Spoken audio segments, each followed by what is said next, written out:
He cocked an eyebrow. You need to practice? Playing Atari? What? It's for this thing at the end of the month. I'm playing combat at a convention. You are so weird. I know. So will you play with me? Okay. Our roles thoroughly reversed. He returned to his work, and I went back to my office. A while later, he called out to me, "Okay, I'm done." I stood up carefully. I slowly pushed the chair beneath my desk. I walked carefully through the house and did not scare my dog when I nearly tripped over her near the aquarium in the living room.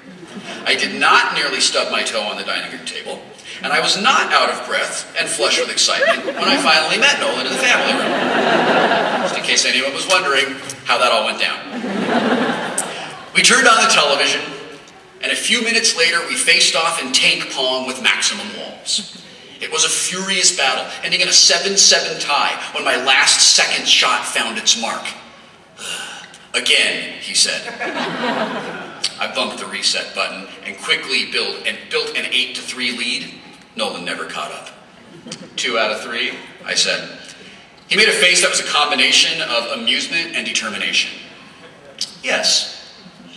He built a 10-2 lead almost instantly. I spent more time spinning around than I did actually driving my tank, though I managed to traverse the entirety of the map.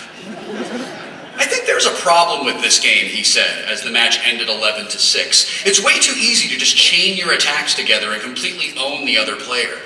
"I think that's part of it, though," I said, starting a new game. "You've just got to find a way to keep moving and get in that first shot." He got in the first shot. And the next shot. And the shot after that. And the next 5 shots. I got in a couple of shots of my own, but it wasn't enough. I realized too late that I was probably struggling because I'd forgotten to play that song from the end of Karate Kid in my head as inspirational music. "You're the undisputed master of combat," I said when we were done. "As your reward, you get to watch me play adventure." I flipped switches and was soon on my way to collect the various items required to complete my quest. "What's that?" "Oh, that's my sword," I said, pushing my little box against an arrow-shaped icon.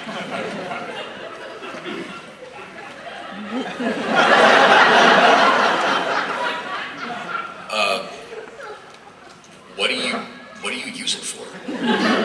"Slaying dragons." I entered a once simple maze of corridors that the passage of time had made as vexing as it was when I was 8. You realize you've gone into that dead end 5 times, right? Shh. This is how we did it back in the 80s. You ran into the same dead end over and over again? Yeah, it was part of Reaganomics.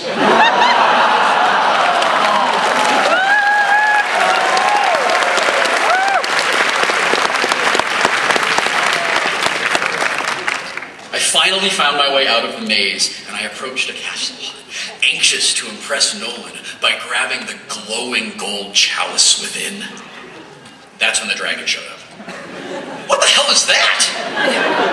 "Well, it's a dragon, of course," I said, holding the joystick out in front of me like I always did, convinced that if I moved it around as I tried to evade the dragon, it would help me escape faster. That's when the dragon ate me.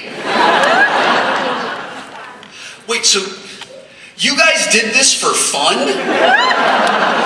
"Well, there was this, and we would occasionally fend off Indian attacks when we were dinosaurizing our caves, yes." He laughed. "What other games are on this?" I showed him Yar's Revenge. This was my favorite Atari 2600 game when I was a kid. I liked this game even more than Pitfall. He looked at me. "I liked Pitfall a lot." He continued to look at me. "We all liked Pitfall a lot." "Okay, so you're this little insect creature called the Yar," I said as the game began. "And this guy over here, he's the Kotile. He destroyed your home planet or something, and you've built this Sorlon cannon to extract your titular revenge." I flew around the screen, through the neutral zone, chipped away at the Cotile defenses, my Zorlon cannon activated, and I waited to take my shot. From time to time, though, the Cotile turns into a swirl, and the swirl shoots itself at you. That's when the Cotile turned into a swirl, and I blasted it out of the sky. Yes! I looked at him, waiting to bask in his approval.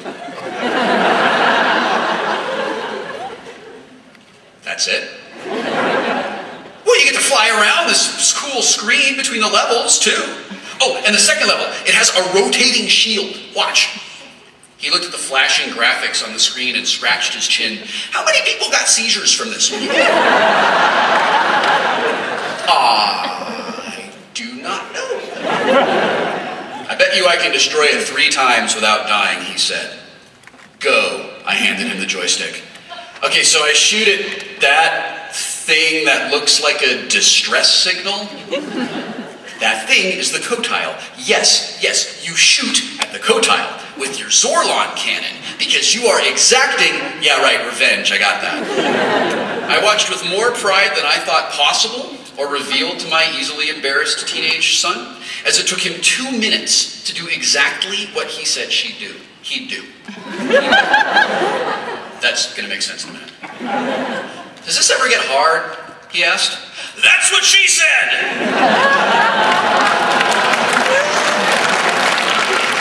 Wow. He slowly shook his head and handed the joystick back to me. I'm sorry, reflex. Yes, it gets challenging later on. The missile thing moves a lot faster, the swirls fly out a lot faster and more frequently. But it's pretty much the same 2 levels over and over again. The same 2 awesome levels, yeah. We looked at each other. It came with a comic book. Did I tell you about that? You are so weird. But I'm also kind of awesome, right? Yeah. Where were you a year ago? You were here. You wouldn't fit in my house anyway. But I'm also kind of awesome, right? I feel like Paul and Stork trying to do the captain's wife's lament. That, I am going to regret that.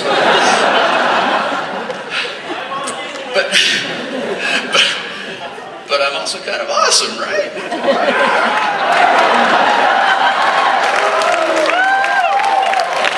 I'm really trying to end this so that we can get to the questions part of our time together, but we can be stuck in this wild loop forever if you want. I'm just trying to hit Control-C and it's not happening. It came with a comic book. Did I tell you about that? You're so weird, but I'm also kind of awesome, right? We looked at each other.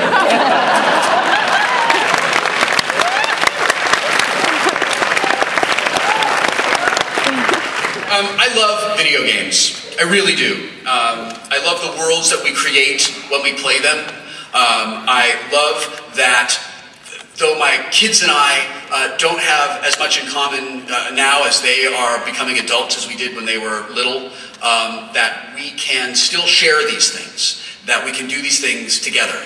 I don't understand some of the games they play. I don't get the appeal of the run-around no-scope kill in Call of Duty, but apparently that's a very big deal to my son.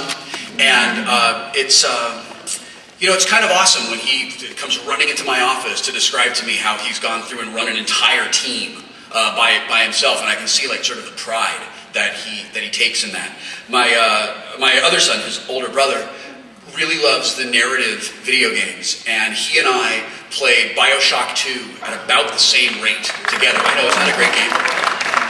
And now we're playing Red Dead Redemption at about the same rate together.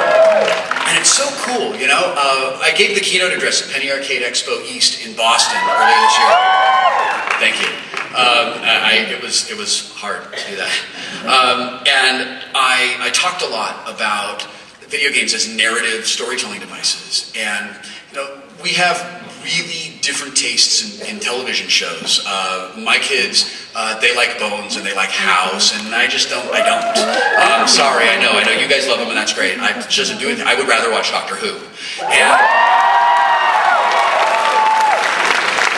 So we don't really have a lot of television that we can kind of have water cooler talk about, you know? But we can do it about video games. And what's great about video games